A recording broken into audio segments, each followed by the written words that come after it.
Later, I would find it he's 16 feet tall.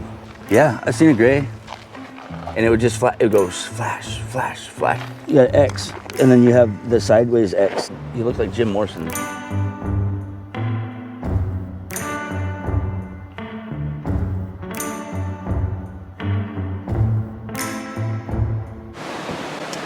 So I'm here at the Oak Ridge Sasquatch Summerfest #2. Things are winding down, but before I leave town, there's someone I'm dying to have you guys meet. His name's Kyle. He's a new voice in the Oregon Sasquatch Bigfoot community. Someone that Daryl Adams knows, and someone I'm just getting to know, as well as all you. So I thought it'd be good before I head back up into the Olympics to walk some of these trails over here, just right on the other side to where the conference was, and see what Kyle has to say. Good to be out here in the woods with you, Kyle, just based upon the fact that you know a thing or two when it comes to what's going on really out here in the woods. So thanks for doing this. Of course, absolutely. Okay, man. So tell people, can we walk over here and just kind of check things out? Yeah. Just walk up around this side. Take us to the beginning as far as like grown up out here in Oregon, specifically, out near, can we say kind of what Dexter? town proper? Dexter Reservoir, famous for boat races. Yeah. Being off of Highway 58, rowboats out there. Yep. And Sasquatch? Oh yeah. So Lots. like since you were a kid or what? Well, yeah. Since basically I think around 15. Okay. And yeah. So what were you hearing at school, or what's 15? What were you hearing?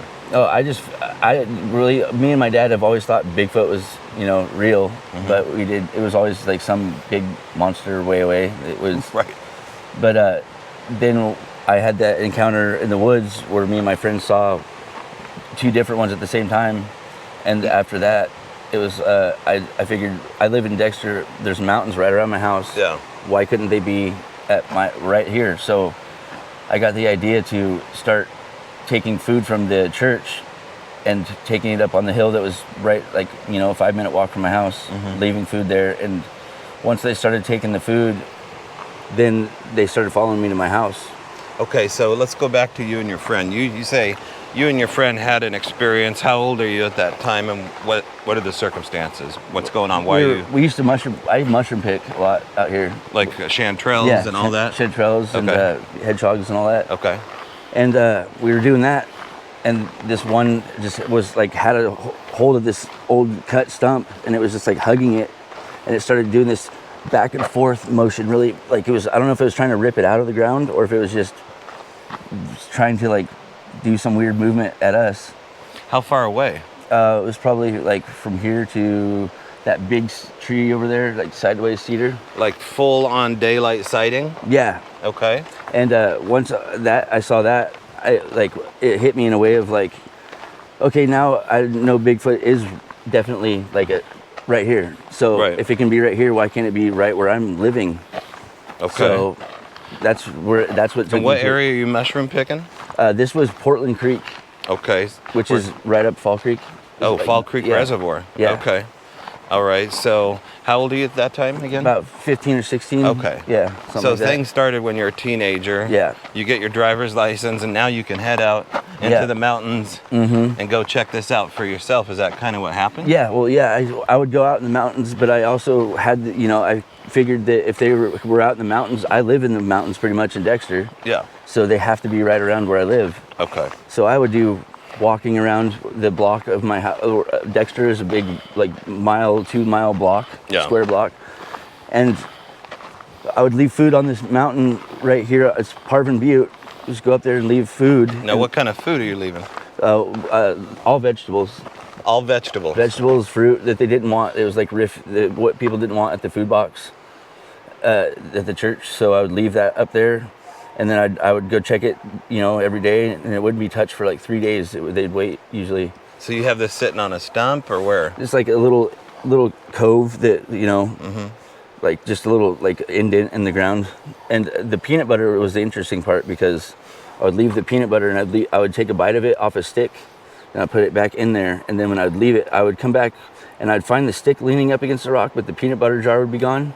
And I'd usually find it like down the way a little bit, and it would be cleaned out with stick marks. So I knew it was them, and they left the stick like, we're ready for, you know, more.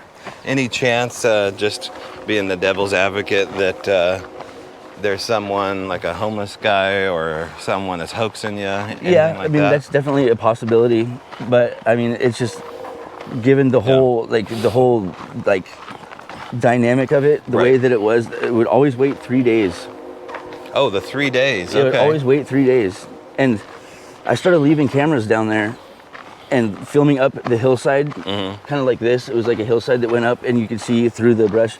And what I would get sometimes is I would get this weird flash, like a light flash, and then you'd see the bushes moving towards, like coming down towards my camera, and then it would stop, and then it would go back up, and then it was like there was two of them. They were switching shifts, and then one would it was like a commotion, and then another one would go up, and then another one would come down, and they would just like switch off doing that. And you could. So what do you mean? Let's go back to a weird flash. What do you mean by that? It's like this. It was like a little ball of light, and it would like look like it was spinning, and it would just it would go flash, flash, flash as it spun around. I don't know. It's only what color?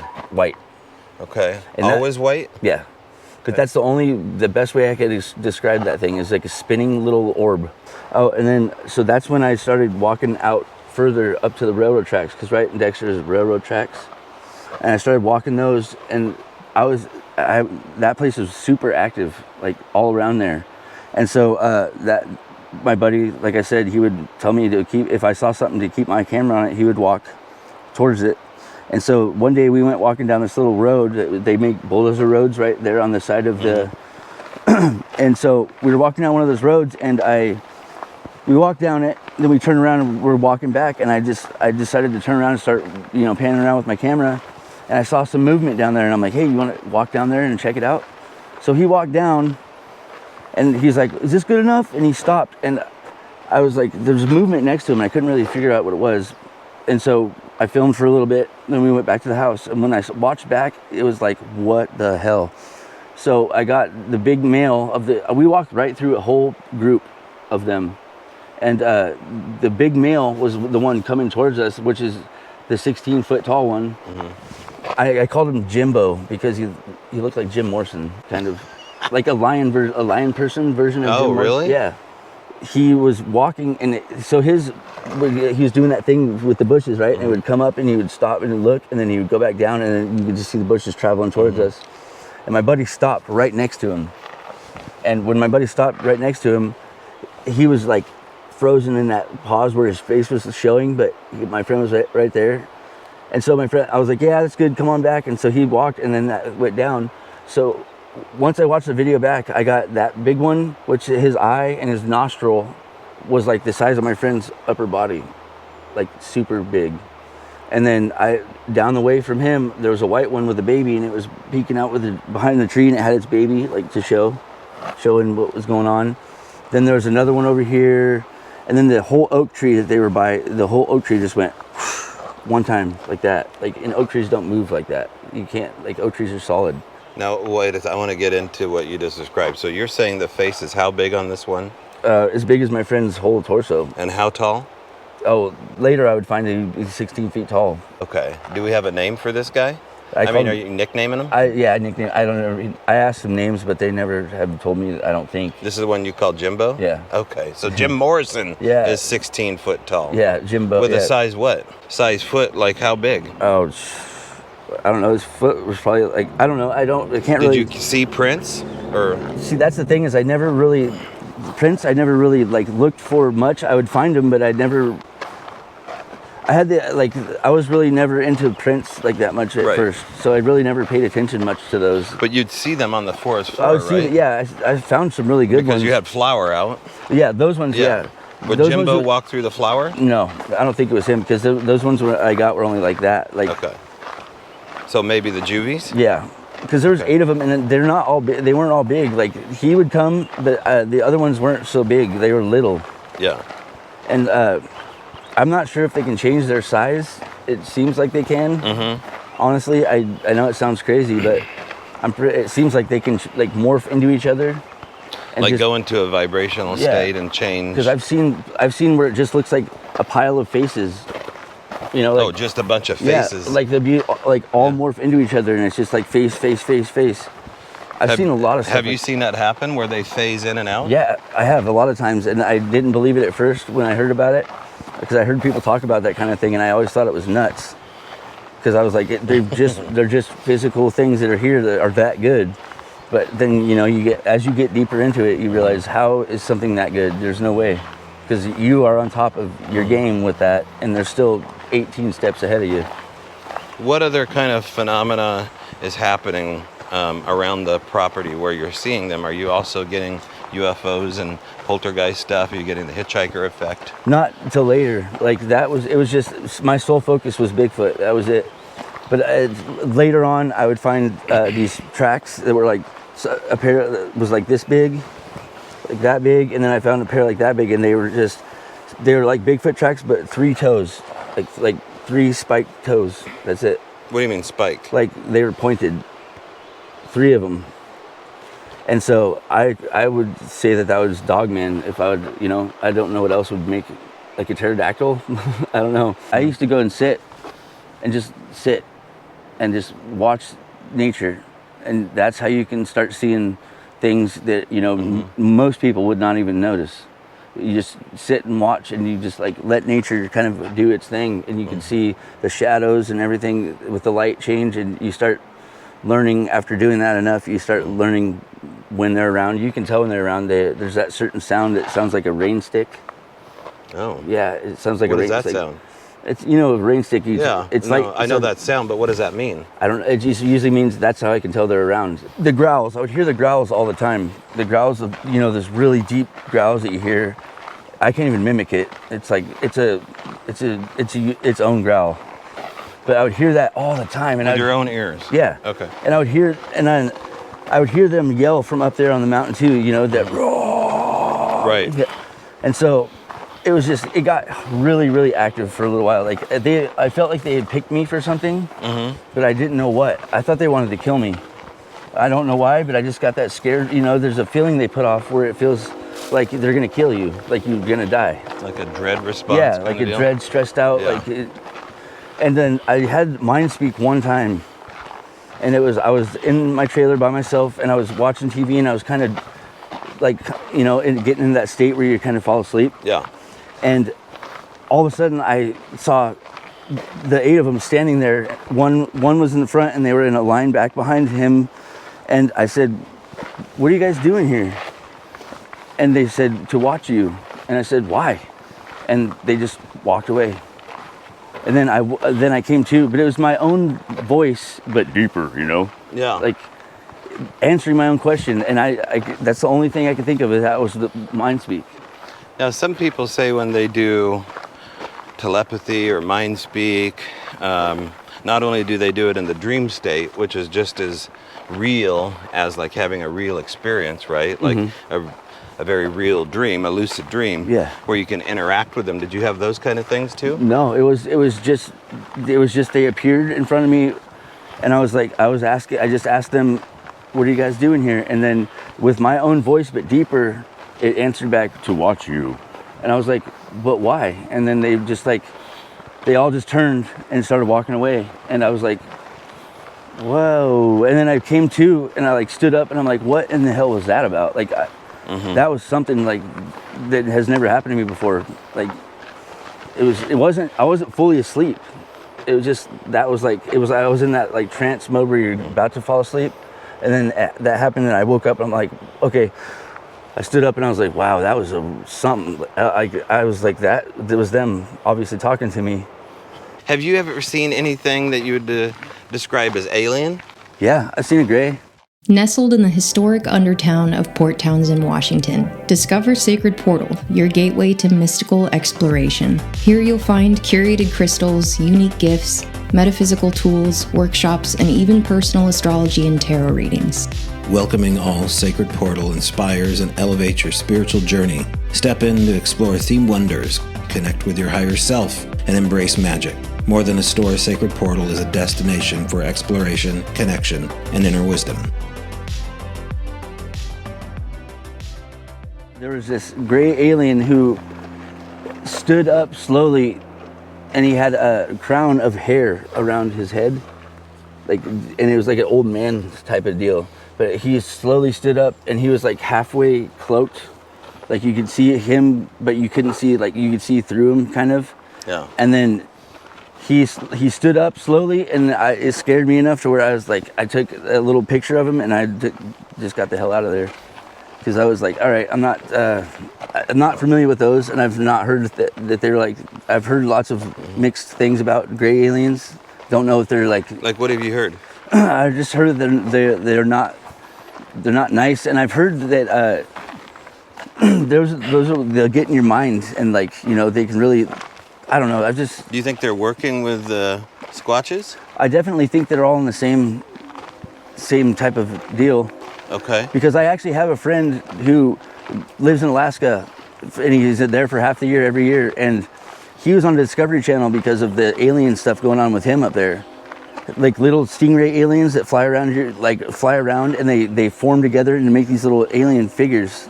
Wait, what are they? Stingray? They look like stingrays. You can't see them with your naked eye, but on the surveillance cameras, you can see them flying around everywhere. And they have like these little nodes on their head, and they're like it's the shape of a stingray. And they fly around like super fast. And he has a video of the surveillance camera of the motorhome they're staying in. And it's on a tree filming the motorhome. And these little stingrays fly up and they form this little being, this little, like, probably like that tall. Mm-hmm. And he was a little alien, like you would think a little alien would look like. And it just formed him for a second, and then they just went away and like unformed. But he was on the Discovery Channel for that. Like they came out and they did this because a lot of people were seeing the like stuff happening in the sky. Mm-hmm. And so he has a picture, also a video of a little ship. Mm-hmm. And it like he zooms in on it, and when he zooms in on it, it takes off, and you can see in the window. And in the window, it looks like a praying mantis person, a Bigfoot, and a gray alien all together. And I'm not even shitting you. Like it was. I zoomed in on that. This is in the foliage or in the ship? What'd you say? It's in a little ship. Like you can see them like in a window? Yeah, in a little window. And then it jets out, and it's like... You've seen this picture? Yeah. Wow. Like, yeah, we went through all that. And then he's got a video also of the surveillance camera, and one of those things flies right up into the camera. And when it hits the camera, it goes... It does all this crazy, like, weird, like... It's scary. It was scary... Does that sound like Bigfoot talk? Yeah, it was really... I don't know how to explain. I wish I had that audio, man. We got 3 places here to walk, dude. Which way do you feel like we should go? Because this could be an active area, by the way. Like, it is. Yeah. That's where I went last night. Okay. Which way should we go? That way? Let's try. Yeah, let's try this way. It's light. Okay.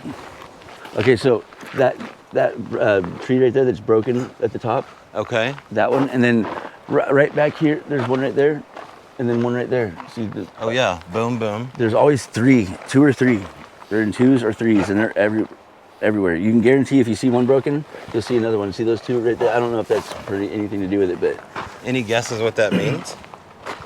You know, there's certain things that I've kind of learned what means, like the X's are gifting spots.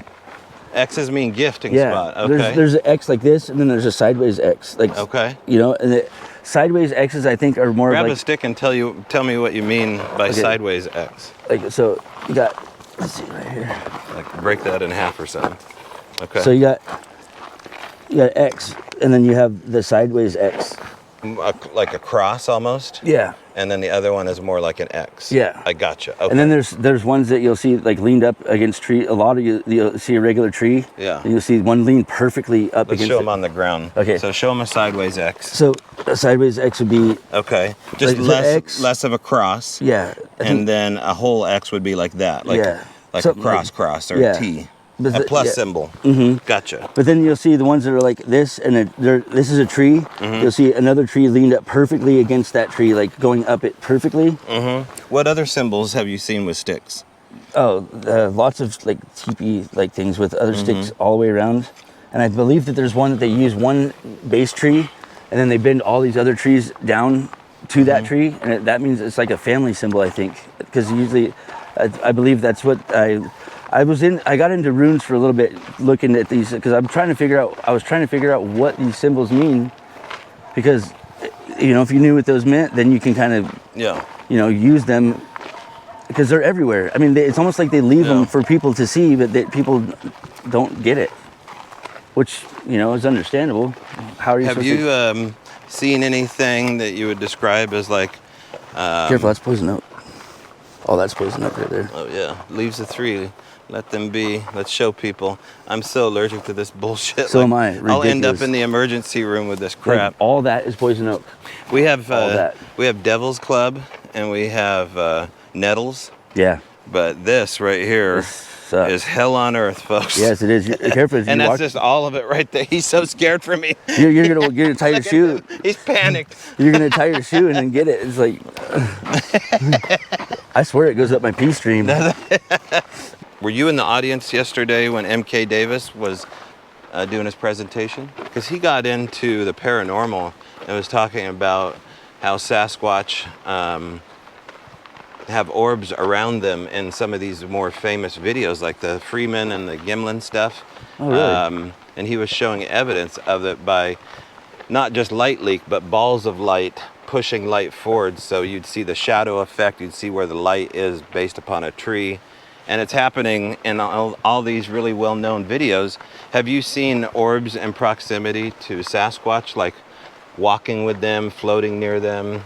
No, I haven't. I can't say that I have put. I associate those two together, but I haven't seen them together. Like, Yeah.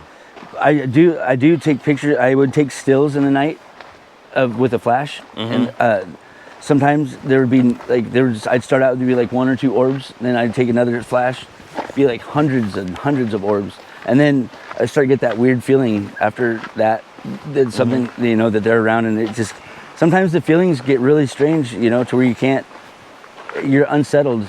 Yeah. And it's usually at night, of course. In the daytime, like anymore, when I go up there by myself, I'll put my phone and I'll put my audio recorder on, and I'll just set it on my car, and I won't make any noise, and I'll just like walk around, and all sorts of branches will break. I mean, that's the kind of stuff that's not even a surprise anymore. You get branches breaking, owl noises or dog barks or whatever that, there's no dogs up there. There's no people up there. What do you want people to know about this phenomenon? Not necessarily anyone who's skeptical, but like people like myself that have had activity. You're having similar stuff. What do you think? You say you're kind of confused, like, why am I doing this here? But you must have thoughts about this. What are your thoughts on who they are, what the meaning of a human Sasquatch relationship or connection or interaction could be? I believe, to me, it seems like they're a guardian angel, almost. They're to teach us how. I guess they're here, in a sense, to teach us how to be like the Native Americans. They had it down, and they worked with each other. We're so unnative about things. Yeah. I mean, it's really sad the way that we are to this earth, and I think that they are basically that helping hand to people who deserve to know. Right. Because not everybody deserves to know, I don't think. And the people who know, and the people who don't know maybe don't need to know. I don't know. It's my take on it's kind of mixed, I guess. It's a big unknown for me still. The one thing I do know is that I want to know more like everybody else. I want to know why it picked me and what I'm supposed to do, because obviously I'm supposed to do something.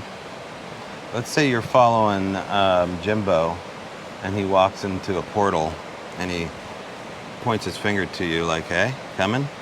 What do you do, man? Would you go inside the hidden world of where these things may exist? Would you go in a portal? I probably would. I mean, why not? I mean, if you can come back from that, I mean, if not, it's, I would go. I would do it just to be, to see what it was there, Where do you see all this ending? You said, I don't know what I'm doing with this most of the time. Like, fast forward to 10 years, where do you see yourself with this connection and this interaction with them? That's a hard one to say. That's a really hard question, because you just never Do you know. see yourself living in the woods full time with them, like actively trading? Would that be something you'd want, like Native American style? Absolutely. Like a shelter for 3 months, there you are, like Ron Moorhead style? Yeah, like I honestly, what I would like to happen is I'd like to be able to go out there and just, you know, get out of my car and just let them, like, you know, do some sort of like, you know, some sort of noise or my clack noise that I do, and then have them like, you know, respond to me and like more or less like with you and your like you and your little blocks that you made. That kind of interaction is what I'm kind of like. I think I want to go for, because that's pretty cool. You had some definite like it was to you action. Like you knew that was to you, and that's what I thought was the most amazing thing, is they were directly talking to you. Yeah, and he's referring to the point where we used homemade Scrabble letters to spell out questions or comments that came about just through Scott Taylor, who's a researcher up in Washington. He suggested that. So have you tried that yet, like the Scrabble letter? I made blocks, yes, but you? I haven't left them out yet. Oh, dude, I'm excited for you. Yeah, I know.